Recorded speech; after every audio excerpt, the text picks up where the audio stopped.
When I think about the future of filmmaking, I am pretty certain I know kind of the business model. I've said it in multiple videos and I'll repeat it really quickly here. It is most likely going to be crowd-funded, audience-funded creators, and which means they're gonna have to have an audience. Now, I found this one indie filmmaker from Norfolk, United Kingdom, and I really liked his video.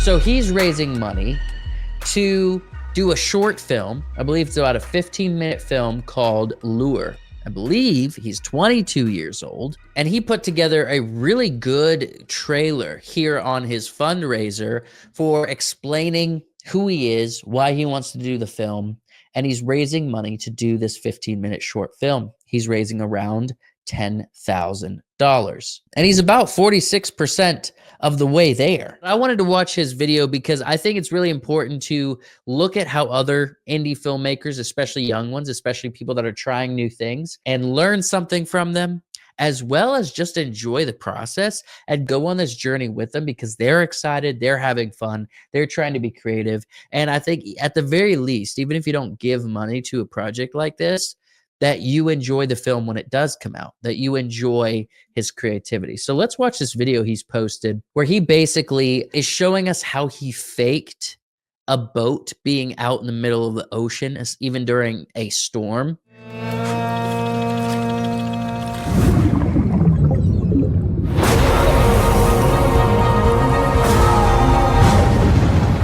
This is how we faked a boat in the middle of the ocean on zero budget in a day. I really want to see that. For the past 6 months, I've been working on my new short film, Lure. It's a folklore-inspired tale about fishermen in the 1950s in my home country of Norfolk. Now, in order to get this film made, we needed to make a concept trailer in order to raise money for the actual short film. So if you'd like to see the finished concept trailer, please go to the link in the description and try and donate to the crowdfund if you can. We put a lot of time and effort into making it, and we need your help. As you'll remember in the last video, we did lots of green screen tests, and the results were honestly pretty bad, but we learned a lot, and now we had a chance to redeem ourselves. I'm gonna be honest with you, green screen is one of the most difficult things that a beginner can do. Like if you think you're just gonna throw up a green screen, point your camera at it, and your computer is gonna be able to key out stuff just perfectly, like it's just not, it's not going to happen. And so if I see like a really impressive green screen work, especially from indie filmmakers, I'm very impressed. I just am, because I've done it so much and it's so incredibly difficult. However, the only people around to film the trailer were Joe and Lewis, and we only had 2 days available to film it. This was going to be very difficult. We started out by making the journey from Brighton to my home country in Norfolk. We did that because my family owned 2 vital things: a boat and a polytunnel. As soon as we arrived, we inspected the boat and found a problem. Unfortunately, the boat hadn't seen water for about 20 years. It had been left in the field to rot. So first thing in the morning, it was my job to, excuse the pun, make it ship shape. I've got 40 minutes to do it. Once it was cleaned, we dragged the boat into the polytunnel, which was the key to our success. You see, shooting outside is often a really big problem for filmmakers in that the light is constantly changing. It can go from sunny to cloudy, and it would really ruin the continuity. So the solution is normally to diffuse the light with these enormous diffusion panels. This softens the light and makes it more controllable, which is why the polytunnel is... It's called a scrim.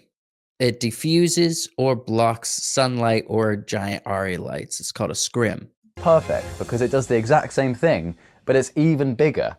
Yeah, that greenhouse thing that they're working in, like that's kind of brilliant. And it's probably doesn't cost that much, but it just gives a very diffused light for your scene. That's perfect. That works. I never thought of that, but shooting like inside of one of those all the way around 180 degrees next to you, above you, it's just perfectly diffused light. That's really clever. That's really clever. I like it. It's the exact same thing, but it's even bigger. In order to make the boat convincingly look like it's on water, it needs to bob up and down. And our previous solution really wasn't going to cut it. So my new genius idea was to get my younger brother Felix to rock the boat just off camera. It was both incredibly stupid, but also really effective. As this was simply a concept trailer, we didn't have our actors casted yet, so we managed to persuade Lewis, our producer, to bravely return to the front of the camera and play our protagonist, Jonah. Jonah's younger brother in the film was played by my youngest brother, Otter. Both Lewis and Otter did a really amazing job, so thank you very much to them. They did great. Yeah, I can't believe I'm complimenting one of my brothers, but there you go. All of this was filmed by our amazing DP, Joe. He was using the FX6 and shot handheld, which also added to the illusion of being at sea.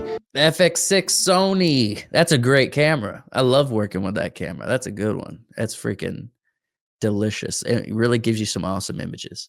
However, when on set, we fell into the trap that so many filmmakers do. We shot fully open.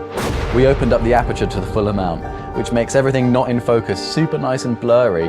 While this looked great on set, we had unwittingly made an enormous mistake that would reveal itself weeks later. Blissfully unaware, we wrapped up our... It's the green screen. If you make it blurry, it's already difficult. It's already difficult if your lighting is off to key out the green in the background. If you have anything interrupting that, it can be really difficult. Unless it's perfectly lit, then it's really easy.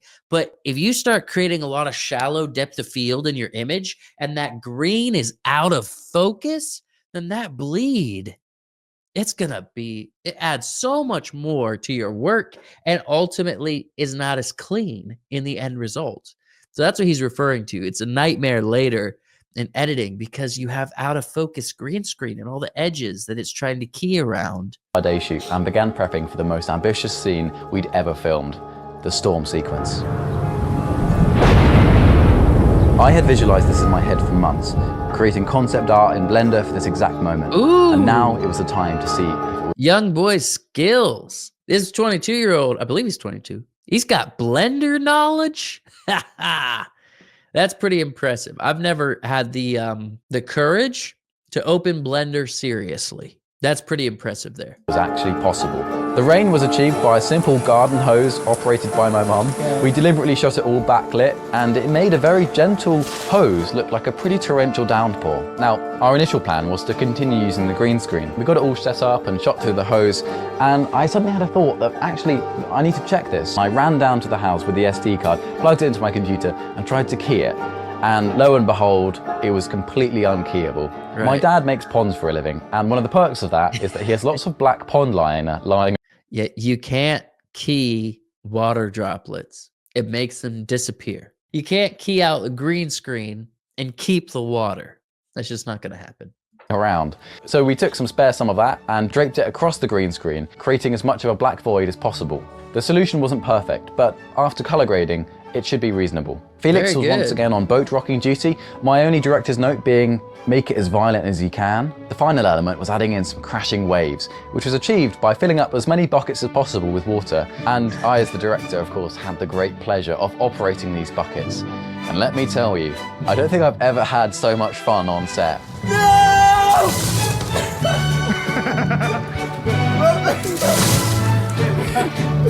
The shooting was incredibly chaotic, a lot of fun, and we managed to get our shots. We were soaked and exhausted. That went straight. So good. Straight on your... That was sick. That was awesome. Wow. We returned back to Brighton victorious, and after a few days of recovery, Joe began editing the trailer, and I started working on the visual effects. First things first, This is the fun part. This is the moment where everything can either just go as planned and be wonderful and make you real excited, or you miss something and it can ruin your month. It can really ruin some things. So this is the best and most tense part of the process sometimes. I converted my log footage into a Rec. 709 color space. This meant that the footage was easier to key. I used the Fusion page inside DaVinci Resolve to remove the green from all the shots and replace it with the ocean. To create the ocean, I tracked the shot inside of Blender, recreating Joe's handheld camera motion virtually, and added in a basic ocean using the ocean modifier.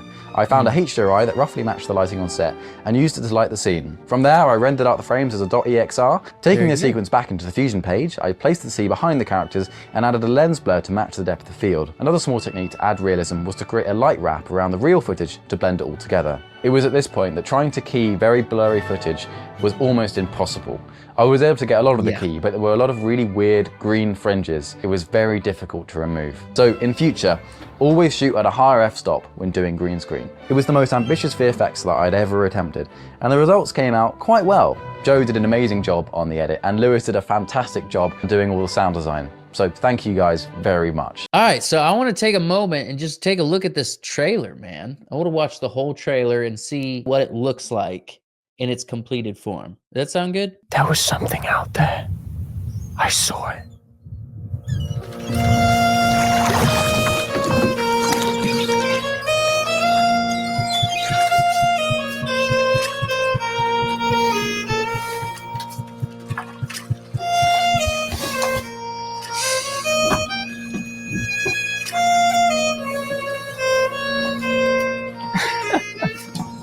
When you see this and you hear all the sound effects and everything and the water and the seagulls and it's very convincing. It's hard to believe that they just filmed this in this tiny little area. It's very impressive, honestly. Like, very, very well done.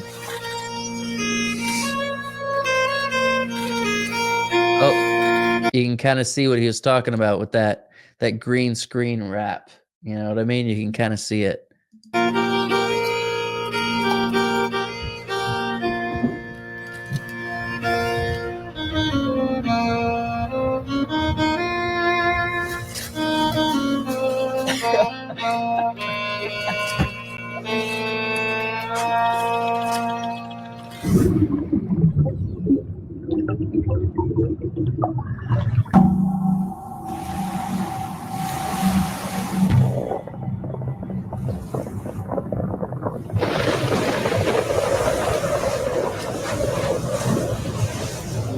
Oh boy.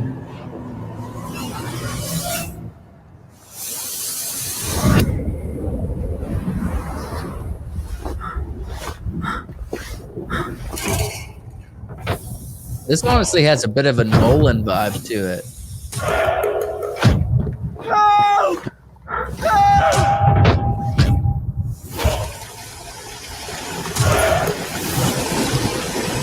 Yeah, this is a Nolan vibe to it. I love it.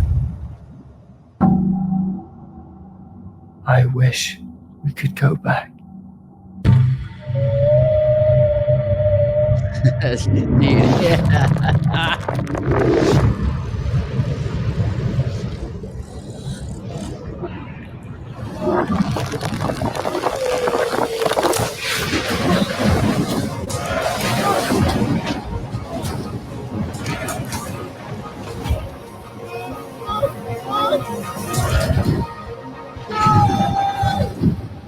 Ooh, lure. There's a few moments here that's just like pure Chris Nolan. I'm very impressed. This moment right here. We could go back. Right here. Even the angle, the colors, everything. Just the sound effects, the music, everything's just so Nolan. Very, very good. I really enjoyed this. I really do. I think it's great. Lewis Kerr. If you guys want to support his film, he's almost halfway to his goal. Go to the link in the description. I'm going to link it.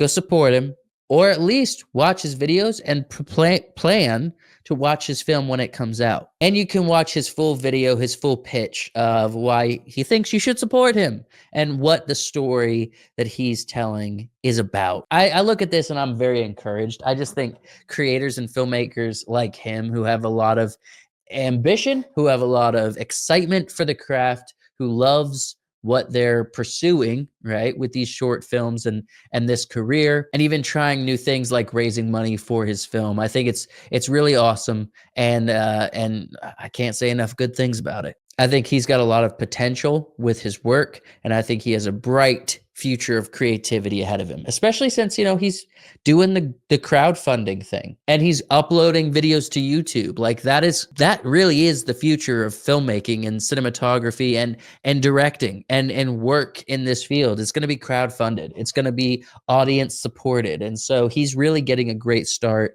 and I'm sure he's thinking about it when he's creating YouTube content to build an audience. while also creating short films. It's very awesome. I love to see it.